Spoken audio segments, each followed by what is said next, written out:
Selamat pagi, salam sejahtera bagi kita semua. Perkenalkan, nama saya Mitina Halawa dari Prodi Manajemen kelas 4F.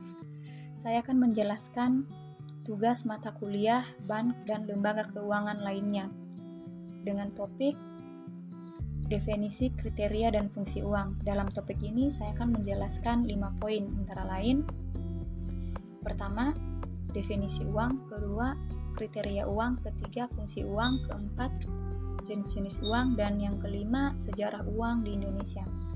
Nah, kita langsung pada poin yang pertama, yaitu definisi uang. Uang adalah alat pembayaran yang sah yang sampai pada saat ini kita masih menggunakannya.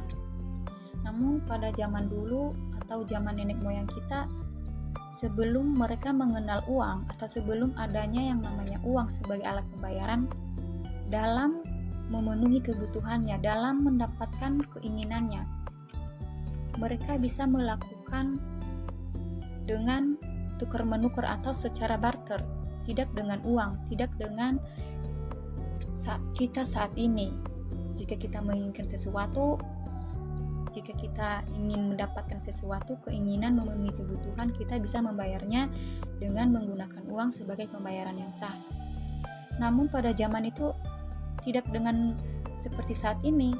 Jadi mereka melakukan tukar menukar, barter dalam mendapatkan keinginannya. Misalkan nih, rumah tangga yang satu memiliki beras, rumah tangga yang satunya memiliki jagung atau ubi. Jadi mereka melakukan pertukaran, barter. Jadi mereka bisa memenuhi kebutuhannya itu dengan jalan satu-satunya sebagai alat pembayaran, yaitu secara barter. Namun dalam sistem barter ini ada beberapa kendala-kendala yang ditemukan, antara lain susah untuk mencari orang yang mau barter. Karena pada zaman itu tidak semua orang itu pada mau. Ketika dia tahu barang yang diajak untuk barter, barang yang ditawarkan untuk tukar menukar tidak begitu dia butuhkan, tidak begitu dia inginkan, maka dia tidak mau. Jadi terjadilah yang namanya penumpukan barang.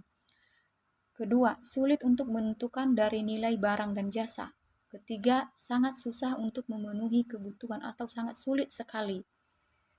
Nah, dengan beberapa kendala-kendala ini, maka muncullah atau dibuatlah yang namanya uang sebagai pembayaran yang sah, yang sampai saat ini kita masih menggunakannya. Adapun beberapa manfaat uang dalam masyarakat, antara lain sebagai pembayaran yang sah, mudah untuk mendapatkan barang dan jasa. Dan kedua, sebagai standar dalam mengukur keuangan atau yang namanya boleh dibilang standarnya sebagai orang kaya atau bagaimana. Dan yang ketiga, proses perdagangan sangat lancar. Sekarang kita masuk pada poin yang kedua, yaitu kriteria uang. Antara lain, jaminan; 2, disukai; 3, dapat disimpan atau bisa dibawa kemana-mana, bentuknya simple; dan keempat, tidak cepat rusak. Poin yang ketiga yaitu fungsi uang. Antara lain, 1, sebagai alat tukar menukar atau sebagai alat pembayaran; 2, standar dalam utang piutang atau cicilan; 3, satuan hitung. Poin yang keempat yaitu jenis-jenis uang. 1, berdasarkan bahannya, contohnya jenis logam dan jenis kertas. 2, berdasarkan nilai. Pertama, bernilai penuh, contohnya logam. Kedua, tidak bernilai, contohnya kertas. 3, berdasarkan lembaga. Yang pertama, kertal, contohnya logam dan kertas. 2, giral, contohnya cek, giro, dan kredit card. Sekarang poin yang kelima atau poin yang terakhir yaitu sejarah uang di Indonesia.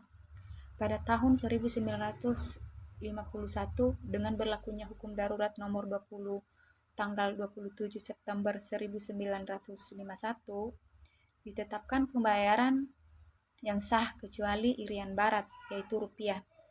Kemudian diperkuat lagi dengan keluarnya Undang-Undang Pokok Perbankan nomor 13 tahun 1968 yang menetapkan satuan hitung uang di Indonesia adalah rupiah. Berikut jenis-jenis mata uang yang ada di Indonesia antara lain Ori, yaitu uang Republik Indonesia yang berlaku hanya di Pulau Jawa saja. 2. Uridap, yaitu uang Republik Indonesia daerah Banten. 3. Urips, yaitu uang Republik Indonesia Provinsi Sumatera. 4. Urita, uang Republik Indonesia Tapanuli. 5. Uripsu, uang Republik Indonesia Provinsi Sumatera Utara. 6. Uriba, uang Republik Indonesia Baru Aceh. 7. UDMP, uang Dewan Mandat Pertahanan Daerah Palembang.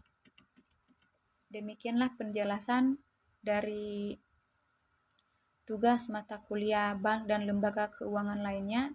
Kurang lebih saya ucapkan terima kasih. Salam.